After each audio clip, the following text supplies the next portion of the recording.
Hello everyone, welcome back to my YouTube channel. And आप लोगों का फिर से बहुत बहुत स्वागत है मेरी इस वीडियो में एंड नविका के वर्ल्ड में। आई होप कि आप लोग बहुत ही अच्छे होंगे, मैं भी ठीक हूँ। और आज मैं बहुत ही प्यारी सी वीडियो आप लोगों के साथ शेयर करने वाली हूँ। ये यूट्यूब पे मेरे लिए सबसे स्पेशल वीडियो है जो आज मैं आप लोगों के साथ शेयर करने वाली हूँ। थंबनेल से तो चीज़ें आप लोगों को पता चल जाएगी। तो येस, आप लोगों ने सही सोचा बिल्कुल ही। आज मैं आप लोगों के साथ अपनी प्रेगनेंसी जर्नी और से लेकर बर्थ स्टोरी, पूरा मेरे बेबी का सारी चीज़ें मैं आप लोगों के साथ शेयर करने वाली हूँ। तो इट मीन्स इस वीडियो का नाम एक तरीके से है ज़ीरो से लेके हीरो तक का जो सफ़र है मेरा, माँ बनने तक का सफ़र, वो सारी चीज़ें मैं आज आप लोगों के साथ शेयर करूँगी। तो ज़्यादा बातें नहीं करते हैं, वीडियो को स्टार्ट करते हैं। Let's get started. तो सबसे पहले मैं स्टार्ट करती हूँ कि कब किस टाइम पे मुझे ये पता चला था कि येस मैंने अब कंसीव कर लिया है।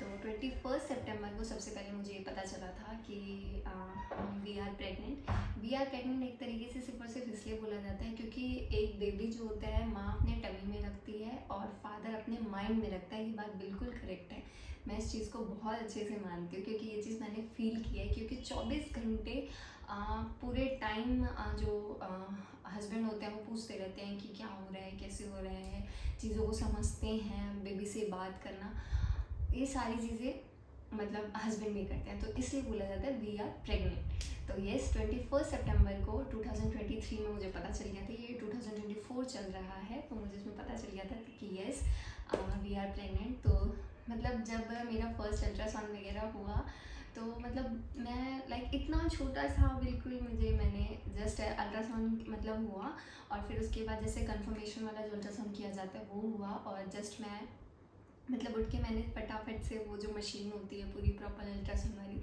मैंने फटाफट से बस मेरा ध्यान वहाँ पे गया और मैंने बस मैम से ये पूछा कि मैम यही है ना मेरा बेबी। तो उन्होंने भी स्माइल करके कहा कि यस आप प्रेग्नेंट हो, आप कंसीव कर चुके हो और यही है छोटू सा आपका बेबी। तो फिर उसके बाद मतलब 2 महीने तक, एक महीने तक तो आपको वैसे भी पता नहीं चलता कि हाँ आप प्रेग्नेंट हो या फिर क्या ये तो फिर उसके बाद चीज़ें जो है ना 1 महीने तक मुझे पता चलने के बाद भी बहुत सारी चीज़ मतलब मेरे साथ कुछ होता ही नहीं था। मुझे बिल्कुल भी फील ही नहीं हुआ कि हाँ कि मैं प्रेग्नेंट हूँ, क्योंकि मैंने मम्मी से सुना था, बहुत लोगों से सुना था ऐसे वॉमिटिंग होती है, ऐसा होता है, स्मेल आती है, फलाना ढिकाना, बहुत सारी चीज़ें होती है जो मैंने सुना था। बट मेरे साथ ऐसा कुछ भी नहीं हुआ 1 से 1.5 महीने तक, 2.5 मंथ तक मेरे को मतलब फील ही नहीं होता था कि मैं प्रेग्नेंट हूँ।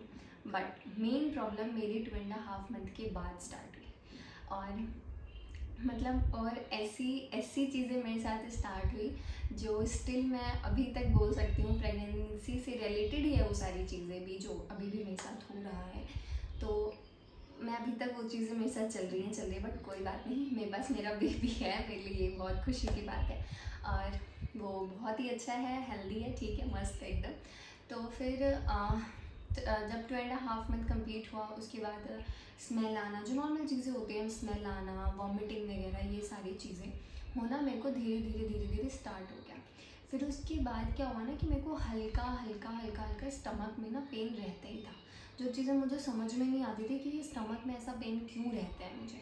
तो मैंने मम्मी वगैरह से, जो भी जानने वाले हैं, भाभी से स्पेशली, मैंने उनसे बोला, सारी चीज़ें मैंने बात करी। तो फिर उन्होंने बताया फर्स्ट बेबी है ना तो थोड़ा सा लाइक पेन होता है, बट फिर भी मुझे थोड़ा सा कभी कभी ना वो पेन बढ़ जाता था। तो फिर मैंने डॉक्टर से कंसल्ट किया तो उन्होंने वो सारी चीज़ें मुझे फिर बताया कि फर्स्ट बेबी में ये सारी प्रॉब्लम्स जो है वो आती है क्योंकि आपकी बॉडी को ये सारी चीज़ें अभी नहीं पता होती है, तो वो चीज़ बॉडी पूरा लेती है, तो इसी वजह से थोड़ा बहुत टाइम लगता है। फिर उसके बाद मतलब मेरे को होता है ना कि कई बार ऐसा होता है कि बस 3 मंथ तक ही आपको वॉमिटिंग आती है, स्मेल होता है। आफ्टर 3 मंथ आपको चीज़ें थोड़ा जो सेकेंड ट्राइमेस्टर होता है वो आप बहुत ही अच्छे से मज़े में जीते हो वो पल। बट नहीं, मेरे साथ ऐसा कुछ भी नहीं हुआ। मेरा अभी कुछ टाइम पहले आप लोगों ने मेरा एक ब्लॉग देखा होगा कि मम्मी के घर पे पूजा वगैरह वाला ब्लॉग देखा होगा, और नहीं देखा है तो प्लीज़ जाके वो वाला ब्लॉग भी देखिए। तो उस टाइम पे मैं अपना बैग रेडी कर रही थी क्योंकि बेबी है तो उसके साथ बहुत सारे स्टफ़ हो जाते हैं। तो उस टाइम पे भी मैंने चेक किया एक पूरा टैबलेट का पूरा पैक, एक वॉमिटिंग का, मेरे पर्स में अभी भी था। मेरे चेहरे पे स्माइल आ गई, मैंने कहा कितनी सारी चीज़ें मैंने झेली है और स्टिल मेरे पास एक पूरा पैक है टैबलेट का, वॉमिटिंग टैबलेट का। तो बस तो 9 मंथ तक जिस दिन मेरा डिलीवरी के लिए भी मैं जा रही थी हॉस्पिटल, तो उस दिन भी मैंने वॉमिटिंग की है। वॉमिटिंग करके मेडिसिन लेके तब मैं वहाँ गई थी।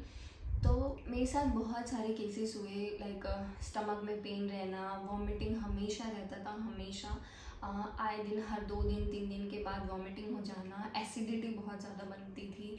जो चीज़ मैं 2 दिन पहले खा रही हूँ वो चीज़ मुझे बहुत अच्छे से डाइजेस्ट हो रही है, और 2 दिन के बाद वही सेम चीज़ मैंने खाया तो मुझे बिल्कुल भी डाइजेस्ट ही नहीं होता था। वॉमिटिंग इतनी ज़्यादा होती थी मुझे। मैं किचन में काम कर रही हूँ, प्याज, लहसुन और गोभी, ये 3 चीज़ तो ऐसी थी कि मतलब मुझे इतनी ज़्यादा स्मेल आती थी इन तीनों चीज़ों में से कि चॉपिंग के टाइम पे मतलब मेरी हालत इतनी ज़्यादा बुरी हो जाती थी, क्योंकि मैं और मेरे हस्बैंड ही हैं और कोई फैमिली में नहीं रहता था, हमारे साथ कोई नहीं था। तो उस टाइम पे लाइक अगर चॉपिंग मैं कर रही हूँ, कभी कभी इन्होंने मेरी हेल्प की है जब ये घर पे रहते थे, बाकी इनका भी अपना काम रहता था, तो थोड़ी बहुत चीज़ें इन्होंने भी मैनेज की है। मैं मतलब मेरी प्रेगनेंसी से लेके अभी तक मेरे साथ अगर कोई खड़ा है तो सिर्फ और सिर्फ मेरे हस्बैंड है, और कोई नहीं है, कोई भी नहीं है, सिर्फ और सिर्फ मेरे हस्बैंड है। और तो ये भी थोड़ा बहुत हेल्प करते थे, बट मैंने ऐसे पूरा मुंह में स्कार्फ वगैरह बांध के ताकि मुझे स्मेल ना जाए तब भी मैंने खाना बनाया हुआ है। और लाइक मैं खाना बना रही हूँ और जा रही हूँ, फिर वॉमिट करके आ रही हूँ, फिर वापस आके फिर मैंने खाना बनाया हुआ है, ऐसे करके सारी चीज़ें मैंने मैनेज किया है। मेरे साथ ना फर्स्ट प्रेगनेंसी थी इसलिए बोल लो या फिर क्या था मुझे भी नहीं पता, बट मेरे साथ ना वॉमिटिंग का इशू बहुत बहुत ज़्यादा था, और वीकनेस भी थोड़ी बहुत मुझे ज़्यादा ही लगता था स्टार्टिंग में। तो मतलब मस्त जब मुझे पता चला था कि हाँ मैंने कंसीव कर लिया है, तो मैं मस्त एकदम चबी सी हो गई थी, एकदम फुल्ली क्यूट से लगना जो होता है, मोटा मोटा सा दिखना थोड़ा सा, वो हो गया था। बट डे बाय डे मेरी बॉडी जो है वो वीक होती ही चली गई।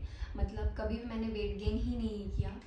थोड़ा बहुत जब मैंने एंड में जाके जब 52 या फिर 65 था मेरा लास्ट वेट, आई थिंक, हाँ 65 के ही अराउंड था मेरा लास्ट वेट जब मैं डिलीवरी के लिए जा रही थी। तो ये सारी चीज़ें चल रही थी मेरे साथ, और फिर उसके बाद आता है मेरी डिलीवरी का टाइम। तो अब उस पर स्विच होते हैं और आगे बढ़ते हैं। तो मेरे साथ पेन जो था मेरा, वो भी मेरे साथ 3 डेज़ तक ऐसा, मतलब पहले जब मैं 8 मंथ मेरा स्टार्ट हुआ था तभी से मेरे को जैसे और भी ज़्यादा लाइक फॉल्स पेन होना, 8 मंथ में ही सारी चीज़ें मेरे साथ स्टार्ट हो चुकी थी। फॉल्स पेन्स होना, म्यूकस वगैरह जो निकलता है, वो सारी चीज़ें 8.5 मंथ में। 9 मंथ मेरा जस्ट कंप्लीट ही होना, मतलब लगने वाला था, 9 मंथ स्टार्ट होने वाला था, उससे 10 दिन पहले समझ लो मेरा म्यूकस वगैरह जो नॉर्मली जो बॉडी रिलीज़ करते हैं वो सारी चीज़ें होने लग गई थी, सारा सब कुछ। और स्टमक में पेन होना, बॉडी वीक होना, वॉमिटिंग पे वॉमिटिंग इतना ज़्यादा होता था, लूज मोशन से स्टार्ट हो गए थे मेरे को बहुत ज़्यादा।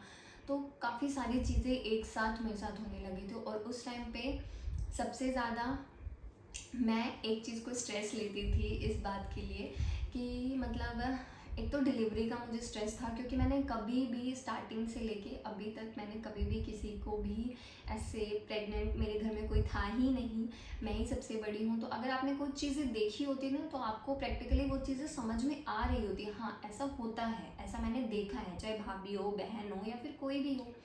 बट मैंने ऐसा कुछ देखा ही नहीं था, तो मुझे चीज़ें पता नहीं थी इतनी। और मेरे साथ जो चीज़ें हो रही थी ना, तो मम्मी को भी कभी कभी ना चीज़ें समझ में नहीं आती थी कि ये सारी चीज़ें इसके साथ एकदम से कैसे हो रहा है। और डॉक्टर भी बोलते थे कि नॉर्मल हो जाएगा, इजी है ये वो करके। और डॉक्टर हमेशा मुझे एक चीज़ समझाती थी कि प्लीज़ प्रेगनेंसी को आप एक बीमारी की तरह मत लीजिए। प्रेगनेंसी में जितना हो सके अगर आप कंफर्टेबल हैं तो आप काम कीजिए। मैंने थ्रू आउट अपनी प्रेगनेंसी मैंने पूरा काम किया है, घर का हर एक चीज़। बस एक पोछा नहीं लगाती थी मैं, क्योंकि वो मेरे से नहीं हो पाता था, क्योंकि पूरी प्रेगनेंसी से 9 मंथ प्रेगनेंसी तक पूरा मेरे को, बेबी होने तक मेरे को इतना ज़्यादा बैकएक रहा है, बहुत ज़्यादा, बहुत ही ज़्यादा। मैंने बहुत सारी चीज़ें ट्राई कर ली, बाम वगैरह करके दिया था उन्होंने, स्प्रे दिया था, बहुत सारी चीज़ें दी थी। और मुझे ना खुजली भी बहुत ज़्यादा, मतलब इचिंग भी बहुत ज़्यादा होती थी, स्टमक पे कम होती थी, यहाँ ऐसे हाथ वगैरह पे बहुत ज़्यादा, जो कि मैंने हल्का हल्का गुस्से में ऐसे किया तो मेरे को मार्क भी हो गया है थोड़ा बहुत। तो वो सारी चीज़ें हुई हैं।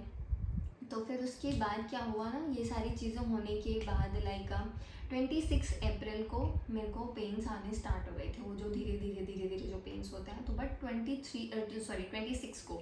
26 अप्रैल को जब मेरे को पेन आए तो फिर हमें ऐसा लगा कि शायद उस दिन बेबी आ जाएगा, बट ऐसा कुछ नहीं हुआ। मॉर्निंग से मुझे पेन्स स्टार्ट हुए 6 o'clock से, मैं कहूँगी 5:30-6 बजे के आसपास से मुझे मॉर्निंग में पेन स्टार्ट हुए। हम गए डॉक्टर के पास और डॉक्टर ने जो इंटरनल चेकअप्स वगैरह होते हैं वो नॉर्मली उन्होंने किया और उन्होंने बोला ऐसा भी कुछ भी नहीं है, ये फॉल्स पेन्स बोलते हैं इसको, वो सारी चीज़ें अभी हो रही है, बट हाँ आप अपना एक बैग रेडी कर लो ताकि कभी भी अब बेबी जो है आपका 10 डेज 15 डेज लग सकते हैं, क्योंकि 25 मई को मेरे को डेट दी थी। तो हम लोगों भी थोड़ा सा रिलैक्स हो गए थे, तो कि क्या पता अभी नहीं आएगा, अभी तो काफ़ी ज़्यादा टाइम है, पूरा पूरा 1 मंथ था। तो हमें मतलब इतना पता भी नहीं था कि इतना टाइम, तो मुझे भी ये था कि नहीं अभी 10-15 दिन तो ना शायद लगेंगे ही, क्योंकि मेरे जो सिम्टम्स थे ना वो समझ लो कि 1 महीने से मेरे को मतलब सिम्टम्स स्टार्ट हो गए थे कि हाँ बेबी आने वाला, बट ऐसा कुछ हो नहीं रहा था। तो मैंने भी छोड़ दिया, मैं अपना फिर नॉर्मल जो मैं काम करती थी वो करना स्टार्ट कर दिया था मैंने। और मुझे उस टाइम पे, मैं सच बताऊँ तो मुझे नहीं ऐसा था कि हाँ मेरा बेबी इस टाइम पे आए, क्योंकि उस टाइम पे मेरी जो एक कज़न है मतलब इनकी मामी की बेटी की शादी थी उस टाइम पे, और ये यहाँ पर नहीं थे। तो मुझे बिल्कुल भी नहीं था कि इस टाइम पे मेरा बेबी आए, और जिस टाइम पे ये गांव से वापस दिल्ली आने वाले थे उसी दिन मेरा बेबी आ गया वो चीज़ें मैं आगे अभी आप लोगों के साथ शेयर करूँगी। तो ये चीज़ मुझे थोड़ा सा ना, मतलब मैं इस चीज़ को भी लेके स्ट्रेस में रहती थी कि नहीं यार प्लीज़ अभी नहीं चाहिए, अभी नहीं चाहिए, अभी नहीं चाहिए, बट जो होना रहता है वो हो जाता है। तो फिर उसके बाद 26 को ऐसा हुआ, और फिर उसके बाद उन्होंने जो नॉर्मल जो मेडिसिन वगैरह होती है वो उन्होंने दिया, और मैं नॉर्मल हो गई। घर पे आने के बाद थोड़ी देर के बाद मेरे पेन्स चले गए, मैं मस्त अपना खा पी रही हूँ, बात कर रही हूँ।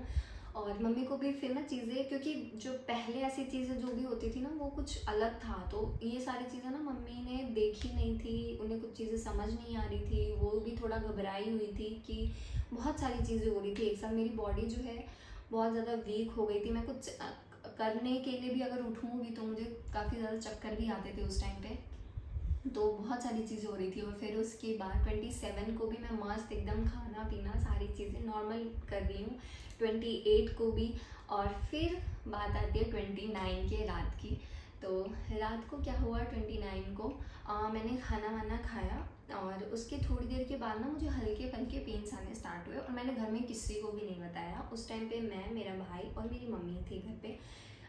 दीदी वगैरह आए थे बट वो लोग 28 को ही चले गए थे, क्योंकि उनकी भी फैमिली है और किट्टू वगैरह स्कूल जाते हैं, तो इसी वजह से वो लोग चले गए थे। और फिर सबको ये लग गया था कि अभी बेबी नहीं आने वाला है, अभी 10 to 15 डेज़ लगेंगे। तो फिर मेरा भी ये था कि, तो मेरे को पेन आया 29 को, मैं खावा पी लिया और फिर मैं सोने के लिए गई। उसके जस्ट थोड़ी देर के बाद ही मेरे को मिडनाइट से पेन आने स्टार्ट हो गए। तो फिर हल्के फल्के पेन आ रहे, मैंने किसी को भी नहीं बताया, और मैं थोड़ा सा मतलब इधर उधर करवटें ले रही हूँ। मम्मी ने थोड़ा बहुत मुझे नोटिस करना स्टार्ट कर दिया, क्योंकि मम्मी को ये चीज़ समझ में आ जाती है कि हाँ ये लेबर पेन है। तो फिर मम्मी अपना नोटिस कर रही है, देख रही है, चीज़ों को समझ रही है। और फिर मैं अपना करवट वगैरह ले रही हूँ, थोड़ी देर सो रही हूँ, फिर थोड़ी देर करवट ले रही हूँ। ऐसे करते वो पेन की जो इंटेंसिटी थी ना, वो पीरियड्स वाले पेन नहीं होते बिल्कुल। स्टार्ट होता है पीरियड्स वाले पेन से, बट उसकी इंटेंसिटी यहाँ होती है जो आप सोच भी नहीं सकते हो। मैं डरा नहीं रही हूँ, बट हाँ यस पेन होते हैं। बट अगर आपने मन में ठान लिया है ना कि हाँ मुझे मेरा बेबी चाहिए, तो वो पेन आपको वियर करने की पूरी शक्ति, पूरी ताकत आ जाएगी। आप बहुत ज़्यादा स्ट्रॉन्ग फील करोगे उस टाइम पे, मेरा विश्वास मानो, ट्रस्ट मी। तो ये सारी चीज़ें हुई, और फिर उसके बाद वो पेन धीरे धीरे बढ़ने लगे। तब जाके मॉर्निंग में मैंने मम्मी को बताया कि मम्मी अब मेरे से ये सारी चीज़ें बर्दाश्त नहीं हो रही हैं।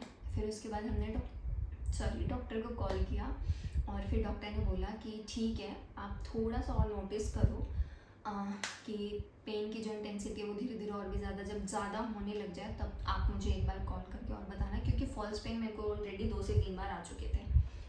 तो फिर उन्होंने बोला, फिर हम लोगों ने 8 o'clock उनको कॉल किया था, 8 बजे के करीब। तो उन्होंने बोला कि आप फटाफट से आप मेरे क्लिनिक पे आ जाओ।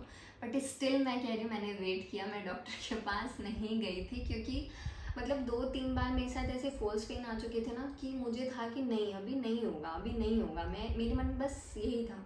फिर उसके बाद जब बहुत ज़्यादा हो गया तो 10 साढ़े 10 बजे के करीब हम लोग डॉक्टर के लिए निकले। फिर 11 साढ़े 11 बजे के करीब हम लोग वहाँ पहुँचे। फिर जो भी चेकअप्स वगैरह होते हैं वो वहाँ पे सारे चेकअप्स वगैरह इंटरनल चेकअप्स हुए। और फिर उन्होंने मेरा 1 सेंटीमीटर तक आई थिंक डायलेट हो चुका था, और तब मुझे इतना ज़्यादा पेन हो रहा था। और फिर उसके बाद धीरे धीरे जो भी उनका प्रोसेस होता है, इंजेक्शन वगैरह सारी चीज़ें, वो सब कुछ स्टार्ट हो चुका था। और मैं इतनी सारी चीज़ें मैंने पहले से ही सर्च कर ली थी कि ना मेरे माइंड में ना मतलब कुछ अभी भी आई थिंक जो प्रेग्नेंट लेडी होंगी वो ये सारी चीज़ें, बर्थ स्टोरी वगैरह सारी चीज़ें देख रही होंगी। ऐसे ही मैं भी देखती थी, यूट्यूब गूगल सारा चीज़ मैंने एकदम छान मार रखा था। और जो कि डॉक्टर भी मेरी बोलती थी कि प्लीज़ आप इतना चेक मत करो, वरना आप बहुत ज़्यादा डर जाओगे, बहुत ज़्यादा पैनिक करोगे उस टाइम पे। तो इसलिए प्लीज़ इतनी सारी चीज़ें पहले से ही मतलब इतना मत करो। तो फिर मैंने बाद में जाके मैंने सारी चीज़ें छोड़ दी थी। तो उन्होंने अपना मस्त इंजेक्शन वगैरह जो भी कैनुला वगैरह होता है, जो कि सब कैनुला लगाना, मुझे इतना ज़्यादा डर लगा उस टाइम पे। और फिर डॉक्टर आई, बट डर लग रहा था, बट कैनुला उन्होंने बहुत प्यार से लगा दिया और मुझे बिल्कुल भी उतना पेन नहीं हुआ। और फिर मैं अपना पेन जो है वो वेयर कर रही थी। एंड में जब लास्ट में 2 से 3 घंटे के बाद मेरा अच्छा खासा डायलेशन हो चुका था, 4 to 5 सेंटीमीटर तक मेरा डायलेशन हो चुका था। बट उस टाइम पे जब डॉक्टर आई और उन्होंने मेरा इंटरनल चेकअप किया, तो उसी दौरान मेरा जो वाटर बैग जो है वो ब्रेक हो चुका था। और उसमें बेबी का जो पॉटी जो बेबी कर देता है, ग्रीन पानी आना जिसे बोलते हैं, ग्रीन वाटर, तो वो देखा डॉक्टर ने। और फिर उसके बाद उन्होंने मेरे सामने कुछ भी नहीं बोला, कुछ भी नहीं किया। और वो जब चीज़ें मैंने देख ली, क्योंकि आप पहले से ही इतना सारा सर्च कर चुके होते हो, तो वो सारी चीज़ें आपके दिमाग में आती है। और फिर देख के बस मैं शांत थी, मैंने कोई रिएक्शन ही नहीं दिया, ना मैंने डॉक्टर से कुछ पूछा। जो कि मैं इतना ज़्यादा सवाल जवाब करती थी डॉक्टर से हमेशा हर विज़िट में, और बट मैंने कुछ भी नहीं पूछा उनसे। और मैं चुपचाप बस लेटी भी नहीं, मैं सॉरी बस बैठी हुई थी बस। और बस उन्होंने बोला कि आप बैठ जाओ। और फिर मेरे जो फादर हैं, उन पापा गए और उनसे पापा ने सारी बातें, मतलब सॉरी डॉक्टर ने सारी बातें पापा से बोला।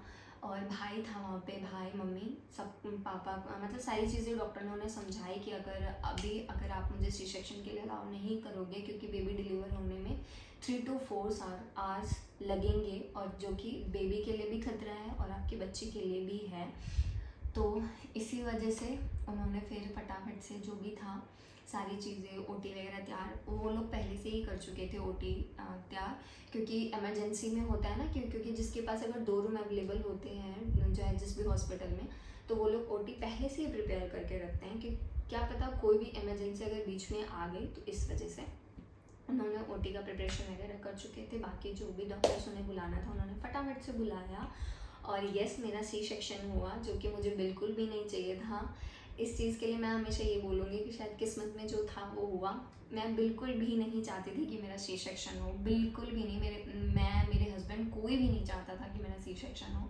मैंने थ्रू आउट प्रेगनेंसी मैंने काम भी इसी वजह से किया, सारी चीज़ें ली, सब कुछ सहा, बट नहीं हुआ मेरा नॉर्मल डिलीवरी।